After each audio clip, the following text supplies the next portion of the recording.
Priatelia, ja sa momentálne nachádzam v mýte pod Ďumbierom v Nízkych Tatrách a veľmi rada by som vám ukázala nový projekt Apartmány 42, ktorý je aktuálne vo výstavbe.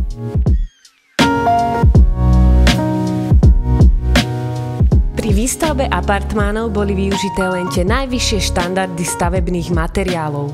Poschodie disponuje krásnou priznanou drevenou konštrukciou strechy. Maximálnu zvukovú izoláciu medzi jednotlivými apartmánmi vám zaručia steny z akustického múriva. Samozrejmosťou apartmánov je predpríprava na krb, výrivku či smart domácnosť. Moje meno je Barbara Mruškovičová a ak sa vám táto ponuka páčila, určite ma neváhajte kontaktovať.